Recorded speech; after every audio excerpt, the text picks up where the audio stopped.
Praise the Lord. आज मैं आपको बाइबल से एक दृष्टांत बताऊंगा जो बाइबल में लिखा हुआ है, और हम इस दृष्टांत को देखेंगे लूका लिखित सुसमाचार उसका चैप्टर 13 और वर्स 6 से लेकर 9 तक। पहले वर्स 6 को देखेंगे। फिर उसने यह दृष्टांत भी कहा, किसी की अंगूर की बारी में एक अंजीर का पेड़ लगा हुआ था। वह उसमें फल ढूंढने आया परंतु ना पाया। यहाँ पर बाइबल हमें ये बताता है कि अंगूर के बारे में, किसी के अंगूर के बारे में अंजीर का पेड़ लगना। परमेश्वर पिता पहले अपने एक पुत्र को चुना जो इस्राएल है, जो एक पवित्र जाति को चुना जो इस्राएल है, और परमेश्वर पिता प्रभु यीशु मसीह को इस्राएल को लिए भेजा।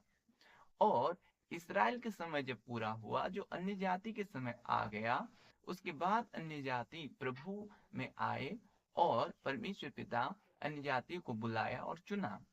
जो अंगूर की बारी है वो इस्राएल को दर्शाता है, और जो अंजीर का पेड़ है जो अन्य जाति को दर्शाता है, जो हमें दर्शाता है।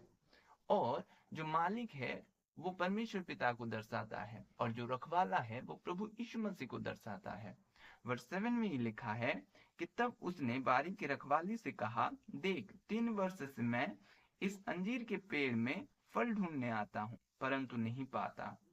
इसे काट डाल कि यह भूमि को भी क्यों रोके रहे।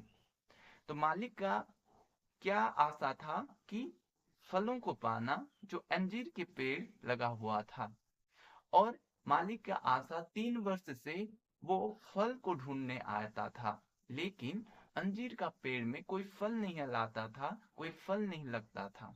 जो फल है वो पवित्र आत्मा के फल को दर्शाता है, और जो भूमि है जो आप खुद हैं। और यहाँ पर क्या है कि मालिक ये आशा करता है कि फलों को आशा करता है। जब प्रभु यीशु मसीह और एक दृष्टांत दिए तो वो बोले कि मैं एक दाखलता हूँ और मेरा पिता किसान है। जो मुझ में रहता है और फल फलता है, उसे पिता अच्छी तरह से झांटता है कि और फल फले। तो परमेश्वर पिता की एक ही ख्वाहिश है कि आप फल फलें। जो फल है वो पवित्र आत्मा के 9 फलों को दर्शाता है। और यहाँ पर रखवाले कौन है? वो प्रभु यीशु मसीह है।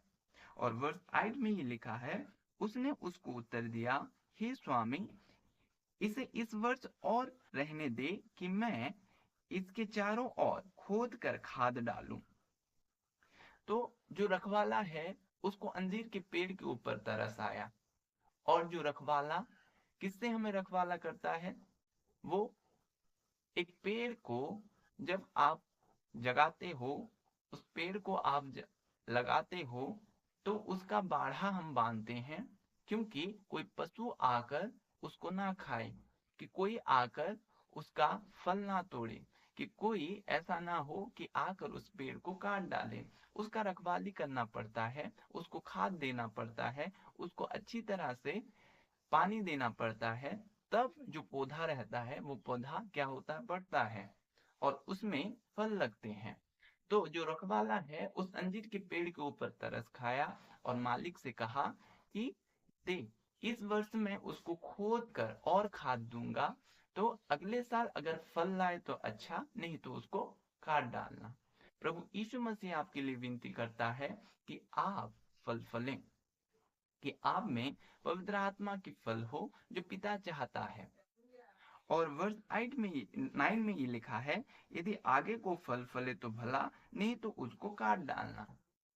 बहुत जरूरी है कि आप फल फलें, और जो फल फलता है पिता उसको और अच्छी तरह से छांटता है कि आगे को और ज्यादा फल फले। हालेलुया। और इस वचन के द्वारा प्रभु आपको आशीष करे। आमीन। आइए मैं आपके लिए प्रार्थना करूंगा कि आप में पवित्र आत्मा की फल प्रचुर परिमाण में हो, और आप पिता की महिमा के कारण बने। स्वर्गीय पिता, मैं धन्यवाद देता हूँ खुदा इस समय के लिए। प्रभु जी, खुदावन आपके लोगों के लिए मैं दुआ करता हूँ। खुदा प्यारे प्रभु आपके करीब हो जाए। खुदावन प्यारे पिता, आपको प्रभु जी जान पाए ऐसा अनुग्रह करें खुदावन। हे प्यारे प्रभु जी, आपके फलों से भरे खुदावन। प्यारे पिता, जो आशा आप रखते हैं एक पेड़ से प्रभु जी, जो हम खुद हैं खुदावन, कि प्रभु आपकी फल फलने में अनुग्रह करें। और महिमा के पिता आप हैं पिता। प्रभु जी, उस फलों से प्रभु आपको महिमा मिले। प्यारे पिता, आपकी शांति, आपकी प्रेम, आपकी आनंद उनके जीवन पर बना रहे। हे स्वर्ग पिता, मेरी प्रार्थना को सुना, इसलिए मैं धन्यवाद देता हूँ। यीशु नाजरी के नाम में मांगता हूँ, आमीन। God bless you all.